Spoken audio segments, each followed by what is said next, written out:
Assalamualaikum warahmatullahi wabarakatuh.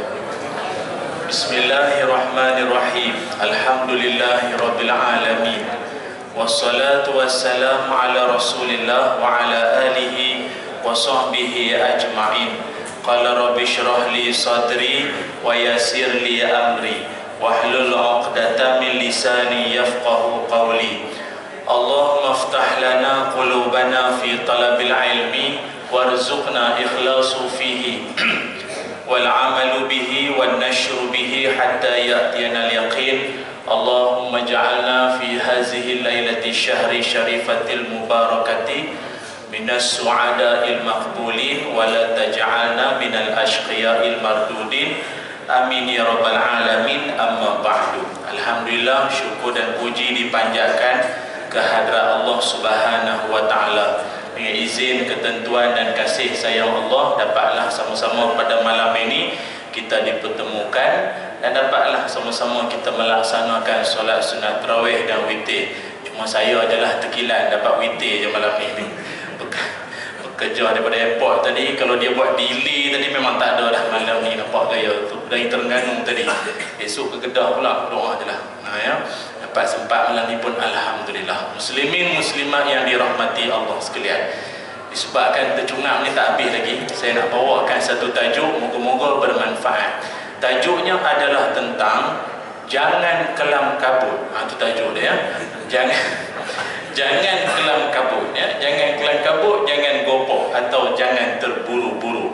Muslimin muslimat seluruh warga Ar-Raudhah Bukit Mahkota Seksyen 5 khususnya yang didoakan kesejahteraan dunia akhirat.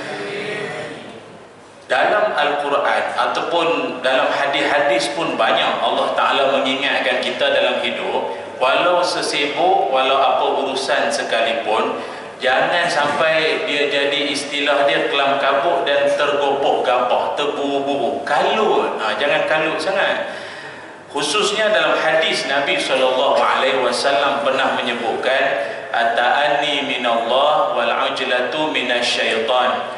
Kata Nabi SAW, bertenang-tenang itu adalah dari Allah, gopoh-gapoh kelam kabut itu adalah dari syaitan. Syaitan, dari syaitan. Itu hadis daripada Nabi SAW.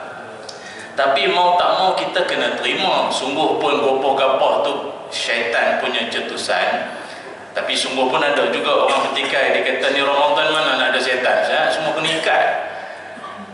Perbincangan ulama banyak maksud syaitan kena ikat. Pertama, yang kena ikat tu memang betul-betul syaitan tu kena ikat, kena tangkap ikat. Dalam sejarah pun syaitan kena tangkap ni semua biasa, pernah berlaku. Abu Hurairah pernah tangkap jin kecil. Melayu panggil apa? Melayu pandai branding semua, benda-benda pelik-pelik semua. Dia bubuh lah nama macam-macam. Makanan pun serba-serbi makanan dia, kambing derhaka. Bandar Seri Putera tu kejut sebenarnya tu, kira Ustaz nama kambing derhaka. Sebab dia kena panggang Ustaz, dia kena bakar, lepas tu dia derhaka. Kalau orang kan kena bakar dan derhaka macam-macam. Dekat Kedah ada apa tu, arnab kangkang, macam-macam nama, la ilaha illallah. Kadang ada yang pelik-pelik tapi viral. Tu je lah. Kalau di Johor, nasi lemak awak kentut, sambat dia power. Bukan kentut dia, sambat dia. Tak apalah, lari tajuk. Jadi pertama, syaitan tu pernah kena ikat. Yang kedua, kata ulama, syaitan itu diikat membawa maksud puasa kita yang mengikat syaitan tu. Habis kalau dah lapar, badan letih, lesu, penat, nak mencuri merompak, jangan kata mencuri merompak, nak membawa mengutuk tak larat, mulut busuk, nak cakap apa, nak mengutuk tu imam pengurusi surau tak larat. Kau tahu tak? Tu jadi gitu, penat, letih dengan tak sahur pagi tadi. Kau nak cakap apa cakap lah, tak apalah, nanti lepas tarawih. Lepas tarawih mengantuk pula, nantilah 1 Syawal lah baru kita. Jadi syaitan celah mana dia nak kacau kita, tu maksud kena ikat tu. Dan yang ketiga, syaitan kena ikat adalah yang diikat itu adalah syaitan-syaitan yang pangkat-pangkat tinggi, yang board director sajalah. Itu yang jusa-jusa sajalah. Yang kata ni syaitan, bukannya orang. Itu yang pangkat tinggi-tinggi. Yang praktikal budak tadika intern ni banyak lagi syaitan-syaitan tu. Jadi agaknya kalau Ramadan masih lagi berkelakuan tak senonoh, artinya dengan budak praktikal pun kalah. Bayangkanlah nanti lepas raya, nanti ketua pengarah dia turun padan. baru reti. Jadi maknanya sifat gopoh-gapoh ini walaupun dalam Ramadan tak hilang, dia ada juga. Sebab dalam Quran Allah Subhanahu wa taala berfirman, a'udzubillahi minasyaitonirrajim, khuliqal insanu min ajal. Kata Allah, diciptakan manusia itu dalam keadaan gopoh. Ini manusia, dia punya spek kejadian dia, mau tak mau dia memang gitu. Baik dia ulama, mufti, kiai, penceramah, orang awam, biasa siapa sekalipun, gopoh-gapoh tu sikit sebanyak dia mesti ada, dia mesti akan ada. Lagi-lagi kita dalam bulan Ramadan. Ramadan ni memang Allah Ta'ala ajar kita jadi manusia yang relax, tenang-tenang sikit. Disebabkan tak tenang dan tak relax itulah berapa ramai kelang kabut sibuk nak buka puasa awal, giasan awal pada waktu pula gopoh lah tu. Ini kita bukan mengungkit kisah lama, sebagai i'tibar. Dan saya ingat benda tu dah habis dah. Baru ni saya pergi satu negeri, payahlah kamera pacak, jadi payah. 5 minit awal dia azan tau, 5 minit gigih betul. Awal sangat lapar kampus kampung ni, beramai-ramai mungat makan. Lepas tu baru dia orang terkejut, baru tahu tak masuk waktu lagi rupanya. Saya ingat berlaku yang dulu ni tu 3 minit awal biasa, ini champion 5 minit lagi awal, dahsyat. Kalau syaitan ada terkejut, serius awal nak bagi tahunya. Tapi hikmah juga bila jadi benda-benda macam ni, membuatkan kita faham satu kaedah. Buka puasa itu sebenarnya tunggu azan ke tunggu masuk waktu? Tunggu azan ke tunggu masuk waktu? Tak kira lah Haji Mansur ke Haji Salim ke siapa pun, masuk waktu ke tunggu azan? Masuk waktu. Kalau tuan-tuan harap tunggu azan, main dengan Tok Bilal tu dia makan kurma kat 7 biji 7.45 baru dia azan, ke pulau setaman semua tak. Mana Tok Bilal? Tok Bilal tu kan ni cerita Tok Bilal negeri lain kan. Dia kata tak puas hati aku, berbelah hari dah korang makan dulu, biar pelatak aku makan dulu, mongak dia makan dulu. Tak pun dia tengok drama ke apa, terlupa, lupa nak azan. Boleh jadi jangan lu harap azan. Jadi yang kita nak kena adalah masuk waktu. Artinya setiap di kalangan muslimin muslimat wajib ambil tahu masuk waktu. Tapi janganlah maghrib saja, semua waktu sembahyang lah, semua waktu sembahyang lah. Cuma paling kritikal subuh dengan maghrib lah. Tapi hikmah juga Ramadan ni pun, kalau tak Ramadan tak ada siapa ambil tahu maghrib ku apa. Pergilah rumah kawan, rumah member kan, negeri lain lah, kita tanya dah, sini maghrib ku apa? Sini dia kalau ulang 7 tu sampai 3 kali, mak dia bukan tahu tu. Kau dah pening apa? 7 apa? 7 lebih lah. Apa 7 lebih? Jawapan tak tepat langsung. Tapi kalau Ramadan semua tepat. Tambah seminit, tolak seminit, semua tahu. Waktu nilai ke waktu Bukit Mahkota? Lain. Tu yang ramai buka dinilai tu. Tuan-tuan yang dirahmati Allah sekalian. Jadi oleh kerana itu, janganlah gopoh, jangan kelang kabut. Macam tarawih, nama pun tarawih, rehat, jangan kelang kabut. Tapi saya begini bukanlah sebab kawasan kita nak puji. Ini selawat pun okey, semayang pun tenang. Ada setengah tempat siap challenge lagi, kau punya tu imam habis kau apa? Kita orang 9.30 lambat, kita orang 9 dah habis. Serius orang 9 dah habis. Itu semua ngawiting semua siap, dengan niat puasa semua siap. Nawaitu Somaruddin semua siap. Ya Latif semua sekali. 9 dia dah. Seorang tu senyap ya. Kau pula senyap ya. Majlis aku 8.45 dah habis. 8.40 isyak, 8.40 dengan tarawih siap. Nak nipu pun gagak lah. Janganlah gopoh. Tapi kita tak boleh challenge lah kawan-kawan kita negara seberang. Di mana betul pesantren Temuro Kacamatan Karas Jawa Timur tu kan. Itu dahsyat tu. Dia punya tarawih dia tiap-tiap, ni sajalah cerita buat semangat. Dia punya tarawih dia tiap-tiap malam 30 juzuk tiap-tiap malam. Mula pukul dia kan maghrib isyak awal. Jadi dia start lebih kurang pukul 7 malam, habis pukul 3 pagi. Sikit lagi sahur. Tu je lah, bukannya moreh. Habis tu sahur. Kita kan morek ni, habis tu sahur. Wow, tiap-tiap malam. Bukan 10 malam akhir, tak ada lah. Dia memang tiap-tiap malam 30 juzuk saja je lah sembang. Petrap kita buat tengok tu macam tu. Saya ingat cirik, saya ingat tuan-tuan semua kata cirik beramai-ramai semua. Tak ada, itu kali takhir lah kelihatan. Lepas tu pakai semayang suruh Petronas semua. Tak ada semayang surau ni pun tak mampu dah. Tak apalah tuan-tuan, mana kita mampu buat ni, buat je lah. Ada orang dia boleh buat secara tu, buat je lah. Yang penting jangan tak buat langsung. Tapi kontra pula dengan satu lagi pesantren tu. Itu pesantren apa, Mambabul Hikam ke apa, viral tu. Itu dia semayang 20 rakaat, sekali dengan witir 3 rakaat, 7 minit. 7 minit, dia tak payah semayang macam tu. Malaikat mengkejut cepat, baru nak tulis pahala habis dah autiru wa majidu dah jadi. Janganlah macam tu, dia relax, jangan kelam kabut.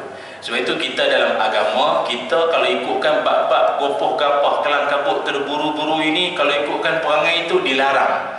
Cuma kata para alim ulama, antaranya Hatib Al-Asam rahimahullah dalam Hilyatul Awliya, beliau menyebutkan kana yuqalu al-ujlatu minasyaitan illa fi khamsin. Dia kata gopoh gapah ini memang agama tak bagi, janganlah kelang kabut, relax. Tapi dalam 5 hal ini memang kena kelang kabut sikit, memang kena, jangan relax sangat. Jangan relax, kau jangan bertenang-tenang sangat, kena cepat-cepat sikit, kena nak kata terburu-buru macam tak kena konteks pula, tapi lebih kurang maknanya jangan kau relax melampau sangat. 5 perkara kena disegerakan. Pertama sekali kata ulama ini, it'amu ta'am iza hadara dhaif, iaitu mesti kena dicepatkan, iaitu menghidangkan juadah kepada tetamu. Sembang jangan sampai sejam, atas meja kosong tak ada apa, letaklah kan popok lekor losong ke mana letak, atas meja nugget ke apa letaklah. Sembang mungak-mungak. Kadang tetamu ni dia letih melayan kita, cerita zaman Jepun, Hiroshima, British, Union Jack lah apa. Kadang kita pun layan je lah, orang lama kan, cerita tak tahulah bila nak habis di Jepun balik dah. Pakcik ni tak balik lagi, panjang cerita dia. Lalah kita pun dah atas meja kosong. Kalau atas meja tu ada isi, bolehlah sambil-sambil kita selang-seli cerita lah pakcik, 13 episod pun aku boleh melanggar makan ni apa. Tapi cerita mungak-mungak, kita pun macam mana nak bagi, kita pun buatlah isyarat sikit. Bapak batuk sikit, mak yang kering tekak ni kan, tak ada apa-apa kan. Tapi ada setengah tua rumah jenis tak faham, dia memang tak faham juga sampai ke sudah. Dia kata sekarang ni musim kemarau, saya pun tengah malam pun buka peti kata memang kering tu. Payah tu macam ni nak terang kan, payah pula pelapik tak faham macam tu lah. Aduh. Jadi ingat, pada tetamu jangan dilambatkan. Sampai je, tak payah nak banyak tanya lah, bagi je lah, keluarkan makanan. Kita dalam bab-bab layan tetamu ni confirm memang takkan mampu lawan ataupun menandingi Nabi Ibrahim alaihissalam. Sebab itu Allah rakamkan dalam Quran bab-bab menghidang tetamu, layan tetamu paling champion sekali Nabi Ibrahim alaihissalam. Nabi Ibrahim ni tetamu datang tengah malam, mari tengah malam Nabi Ibrahim hidangkan apa? Bi'ajalin samin, anak lembu yang gemuk dipanggang, stik tak tahulah tonghok lah apa, lamb shank ke apa, tak tahulah. Memang dia tengah-tengah malam bagi anak lembu gemuk panggang tengah malam. Saya ingat kita kalau hidang microwave pun mujur, saya ingat. Ini dia bagi anak lembu gemuk panggang. Tuan-tuan pun tahu kan kisah tu kan, yang mari tu siapa tahu kan? Malaikat. Habis dah Nabi Ibrahim hidang sampai siap tolak lagi dekat, silalah makan. Tu ayat Quran tu, silalah makan. Jadi tuan-tuan tetamu datang rumah, tuan-tuan buat macam tu kan, nampak dia tangan panjang nak ambil, tuan-tuan ambil dekatkan dan cakap silalah makan. Itu perangai Nabi Ibrahim. Itu bukan adat orang Melayu saja, itu Nabi Ibrahim punya perangai. Oh dekat, tengok malaikat tu macam tu kan, tak terliur langsung dengan makanan juadah ni, barulah Nabi Ibrahim rasa lain. Oh ini bukan orang ni. Kalau orang kan lain, tambah pula, mari pula time nak berbuka pula lain. Dia tengok sabun lantai pun macam air sirap kan, dia nampak sedar. Habis tu tengok lipat macam kurma, lain lah. Itu orang. Malaikat mana dia peduli ni semua, roti john, mutabak mana dia heran. Malaikat bukannya makan. Jadi kalau tuan-tuan nampak ada tetamu, apa hidang pun tak makan, tu tanda-tanda tu. Tanda-tanda tu. Lepas tu dia senyap, tak ada gelak apa, tu tanda-tanda. Mari pula tengah malam, boleh macam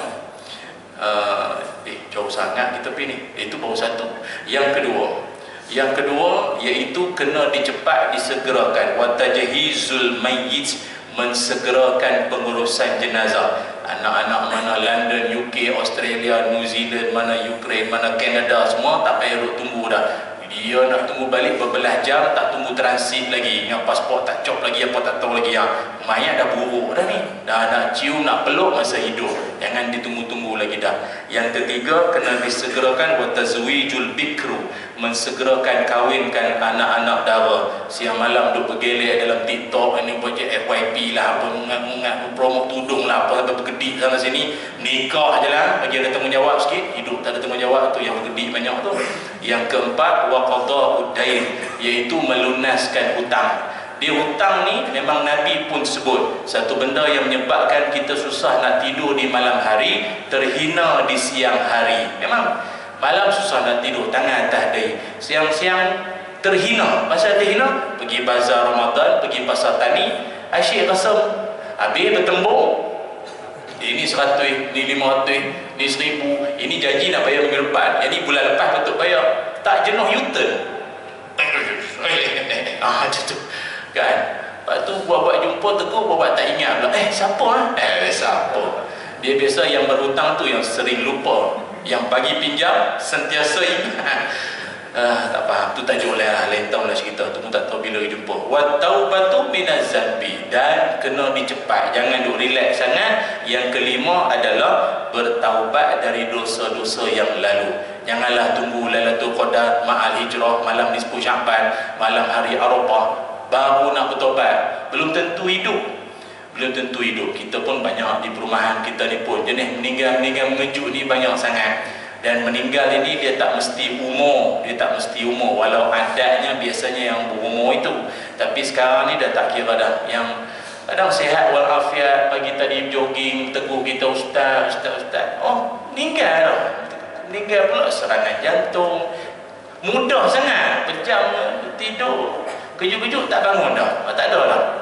Tu kita risau tu, waktu lepas tarawih ni kita risau ceramah panjang-panjang ni, dia pejam dan tak celik dah. Tu kita takut tu, tapi kita standby lah, buku ada dah tempat ni insyaAllah lah. Tapi biasanya yang dengan ceramah lah pergi dulu, biasanya lah. Itu. Tapi rupanya kata para alim ulama, 5 tadi itu kena disegerakan. Selain daripada itu, kebanyakannya jangan gopoh-gapah. Khususnya apa dia? Pertama, Islam larang kita dalam gopoh-gapah kelang kabut terburu-buru dalam bab apa? Pertama, gopoh terburu-buru dalam bab bertanya soalan. Jangan gopoh bertanya. Apa maksud jangan gopoh bertanya? Saya ingat gini, tuan-tuan pun pernah mungkin jumpa mana-mana orang individu, tok guru mengajar tak habis lagi, sibuk nak menanya. Kan? Kadang tok guru tu cerita, ustaz, jadi yang dia tanya itu bab ke-6. Yang tok guru sedang duk cerita sekarang ni bukan bab 1, sekapur sirih. Muqaddimah, tinta pengarang, faham tak? Belum masuk lagi, sabar. Jangan gopoh. Dia ilmu ni dia by syllabus, satu. Dia tak boleh nak jump terus, jangan. Walaupun apa alasan sekalipun, saya sibuk Ustaz, saya tak sempat nak ikuti satu-satu, tak, tu bukan alasan. Kata Imam Syafi'i, ilmu ni kena tulus zaman. Awak kena spend masa betul-betul baru boleh dapat ilmu yang sebetulnya. Tidak dapat ilmu celuk-celuk lah, bab 6 sikit, nu sikit, kuliah maghrib sikit, subuh sikit, lepas tu bercakap, hentam semua orang. Itu tak betul, punya ustaz ni belajar tak habis. Pandai pula kata orang. Banyak macam tu. Ni gopoh ceritanya, gopoh dalam bab bertanya soalan. Dan rupanya gopoh-gapah tanya soalan ni pun Allah sebut dalam Quran, bukan benda biasa. Kata Allah Ta'ala, a'udzubillahi minasyaitonirrajim, ya ayyuhalladzina amanu la tas'alu an asya'a in tubdalakum tasukum wa in tas'alu an ila ila akhir ayat. Sadaqallahul azim. Saya bacakan sebahagiannya. Kata Allah Ta'ala, hei orang beriman, jangan kau bertanyakan kepada Nabi perkara-perkara yang kalau diterangkan, di-explain kepada kamu, nanti akan menyebabkan kamu jadi susah. Sadaqallahul azim. Ini dalam Quran surah Al-Ma'idah ayat 101. Ayat ini kalau nak ikutkan, dia bertemakan kisah apa? Satu hari Nabi pun menyebutkan di hadapan para sahabat tentang kewajipan melaksanakan haji, manasik haji. Nabi sebut fardu untuk buat haji. Kita yang dengar statement tu clear, faham. Nabi kata wajib buat haji, settle. Dalam celah-celah tu ada seorang sahabat bertanya, ya Rasul, aku li'amin, buat haji tu tiap-tiap tahun ke? Tengok soalan. Dia tanya apa? Buat haji tu kena tiap-tiap tahun ke? Nabi kata apa? Nabi senyap sekejap. Agak Nabi mikir ke apa benda lah soalan ni. Tapi lama sekejap tu barulah Nabi sebut. Nabi kata apa? Kalau aku kata ya, jenuh kamu. Betul tak? Jenuh ni bahasa saya lah, tak adalah bahasa Arab. Wal jenuhi, tak adalah ayat saya lah nak bagi faham. Betul. Bila pula Nabi orang Kedah mana? Ayat saya lah nak bagi faham. Apa ni? Nabi kata kalau aku kata ya, jenuh kamu. Betul tak? Buat haji tiap-tiap tahun wajib. Seumur hidup sekali pun belum tentu. Tu pun ikut senarai nama 2087. Tulang tinggal. Rayuan pun belum tentu dia. Tak tahu orang kita pas ke mana, tak tahu lah isi tu online ke yang tulis ni, jumpa orang rayuan belum tentu lagi. Ui, janganlah gitu. Dia Arab tak apa, belakang rumah Kaabah. Belakang rumah Kaabah, Masyair apa semua senang. Arafah ke apa semua senang. Dia toki hotel kot. Boleh nak tanya, kena buat haji tiap-tiap tahun. Jadi nak bagi tahunya, dengar dulu penjelasan sampai habis. Agak kata dah habis pun masih tertanya-tanya, baru silakan. Cuma ada orang tanya, habis tu Ustaz macam rancangan tanya Ustaz tu. Ustaz tu ceramah dia boleh tanya soalan, pemanggil masuk. Itu sebab masa tu limit. Nampak macam mana? Memang itu je masanya. Kita ni kalau dengan masa yang masih terluang ni tak ada masalah, ada ruang nak tanya. Itu rancangan tu kan sekejap. Elah syepu lah, mok lah, apa lagi, mana sempat nak habis semua. Itu pertama, jangan terburu-buru tanya soalan. Yang kata Allah, tentang soalan yang kau nak tanya tu pun nanti jawapan dia tu nanti padan. Tanya lagi soalan macam tu.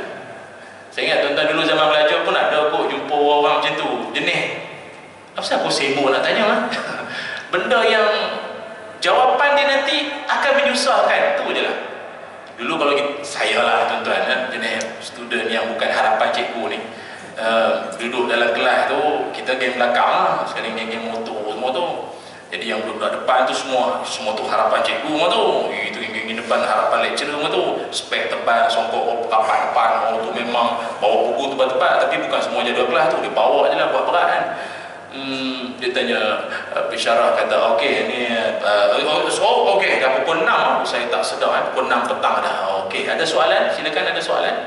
Kami yang geng belakang ni, ada nampak kawan baru tak payah. Tak payahlah. Tanya aku lah. Sama je bukan saya. Lewat yang lapar nasi ni. Dalam 2-3 orang nak tanya, depan sekali angkat tangan. Pensyarah, okey, apa soalan? Hari ni tak ada assignment ke?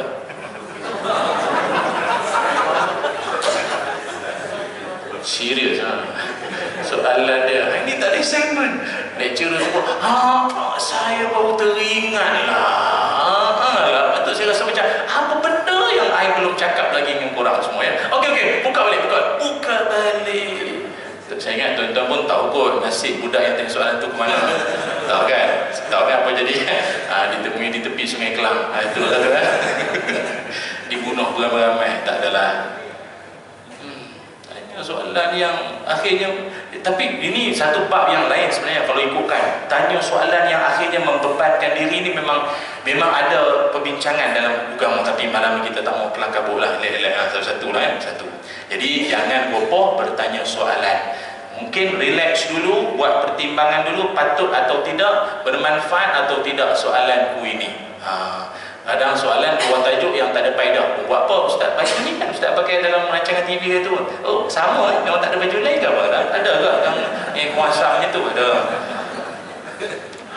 Satu. Yang kedua, jangan gopoh, jangan kelam kabut, iaitu bila jangan tergesa-gesa, jangan kelam kabut makan walaupun sudah iqamah. Ini khususnya tak kiralah Ramadan tak Ramadan pun, kalaupun iqamah sudah dikumandangkan, iza kana ahadukum ala ta'am fala ya'jal hatta yaqdiya hajatahu minhu wa in uqimatis shalah.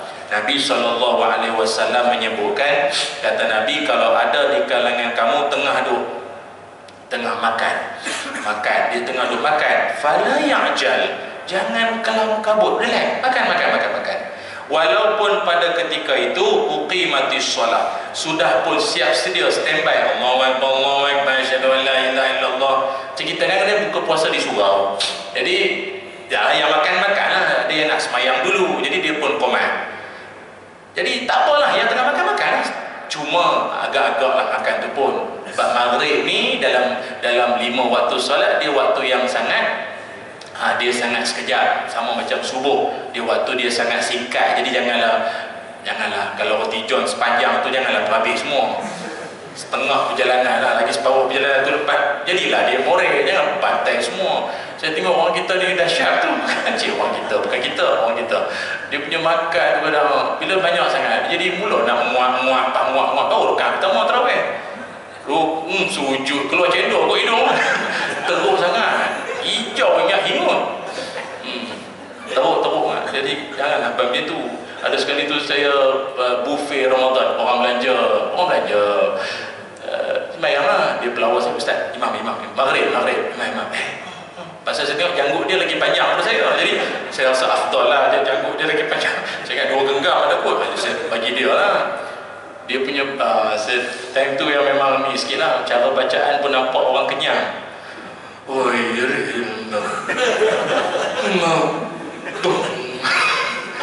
Walau dia jadi mengap, kenyang sangat dengan tom yam, dengan kari kepala ikan semua, macam-macam. Jadi mengah dia tak boleh macam tu.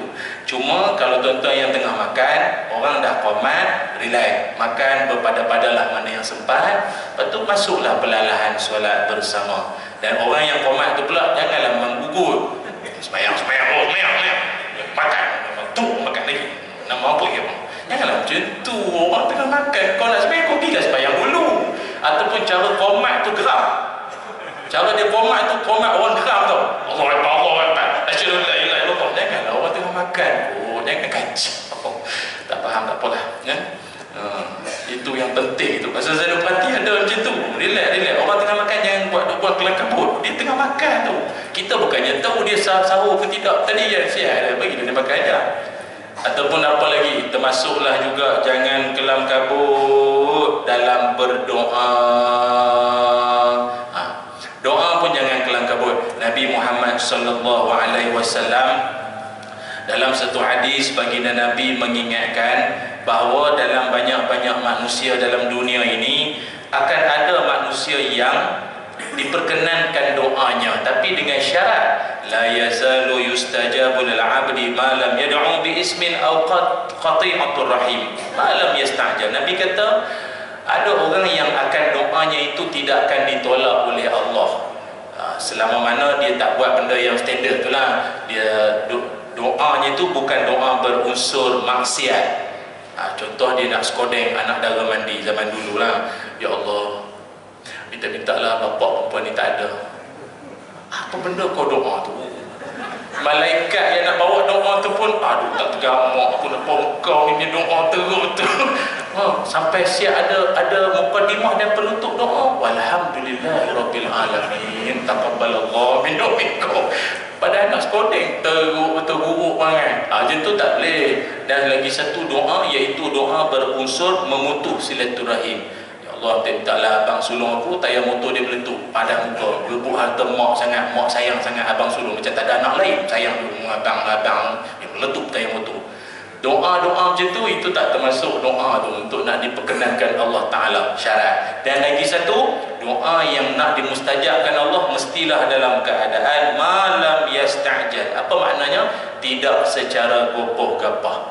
Mungkin kita pun tertanya-tanya, apa makna gopoh gapah dalam doa? Sekali dengar mungkin yang kita faham, doa gopoh ni mungkin secara bacaan dia kot. Saya ingat tuan-tuan pun pernah jumpa tuan-tuan imam macam tu. Biasa kampung-kampung ada, kena saya rupi apa, masjid-masjid kampung-kampung syok, yang surau-surau kayu syok, ada lagi di Tanjung Karang ada, Kuala Selangor, Sabah Bernam pun ada, di Beranang ni pun ada surau kayu, ada lagi kampung apa tu yang syoknya surau-surau kayu ni, bila dia sujud tu kan bunyi kayu lah, yang semayang tu pun semua lama-lama banyaknya. Tapi saya pun tak tahu lah, bunyi lutut dengan tulang dengan kayu lebih kurang prak pasal lutut dia pun bunyi lah. Syok orang kampung-kampung ni yang syok tu. Tapi nak bagi tahu nya betul-betul semua, yang masjid-masjid kampung ni ada lagi, saya lama tak dengar. Saya rindu doa macam tu, tapi tak patut doa macam tu. Tahu doa macam mana? Allah ya Allah ya Talik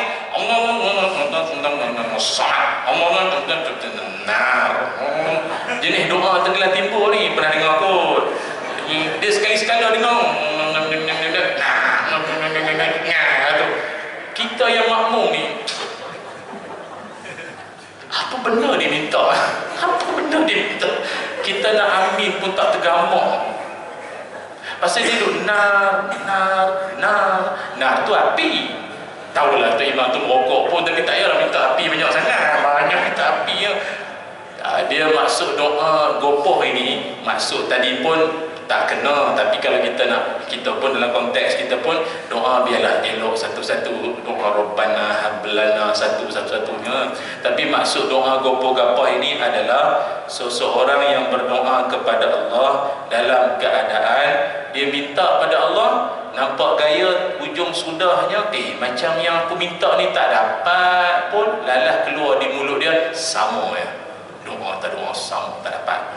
Orang macam tu kategori dia gopoh dalam berdoa, artinya dia terlalu ialah gopoh lah tu, sabar lah. Kadang Tuhan akan perkenankan, bukannya esok lusa, tahun depan ke beberapa tahun lagi baru nak dapat. Yang lebih hebatnya bukan kita yang dapat, anak cucu yang dapat yang kita minta hari ini. Mana tahu, mana nak tahu kan. Sebab tu saya sendiri pun kadang ada orang beranggapan ustaz ni ayah dulu qadi ke apa, pejabat agama. Tak ada, ayah saya polis. Saya lah keturunan saya yang maksudnya bidang agama ni, saya punya moyang dulu tu pun noja masjid surau tu je pun, pandai lah mengajar Quran sikit-sikit. Mungkinlah doa moyang-moyang dulu-dulu ni bagilah anak keturunan aku ada yang mengajar agama apa. Dapat kat saya lah, alhamdulillah. Jadi nak bagi tahunya, apa kita minta tak mesti kita dapat, tu je lah. Nabi Muhammad SAW kan, Nabi kan berdoa pada Allah, minta pada Allah supaya arah kiblat, asal kiblat kita, kiblat pertama menghadap mana? Masjidil, yang masjid negeri pula, Masjidil Aqsa Palestin. Jadi daripada Palestin, Masjidil Aqsa kan, Nabi kan kena pelicir. Orang Yahudi kata apa benda lah, orang Islam kata kita tak betul lah, apa dia menghadap arah sama macam kita. Itu yang Nabi minta pada Allah, menghadap ke arah Masjidil Haram. Tapi Nabi minta tu dengan bersungguh, dongak ke langit, tangan angkat. Itu Nabi tu. Yang tak Nabi ni tinggilah sikit doa tu lain kali, janganlah rendah sangat kan. Ustaz panjang sangat doa, tak apa dia minta tak tahu tu yang makin turun makin turun darjat tu, makin turun tu sampai dengan Rabbana Atina tinggi balik. Kalau Rabbana Atina tu lepas tu panjang lagi, turun balik, macam tu je lah, naik turun kehidupan dia kata. Dia doa ni macam Nabi minta pada Allah ubah arah kiblat. Sudahnya Allah perkenan tak doa Nabi tu pusing tukar arah kiblat ke Masjidil Haram? Sudahnya perkenan tak? Tak perkenan menghadap mana selama ni kan? Perkenan lah. Fawalli wajhaka syatral Masjidil Haram.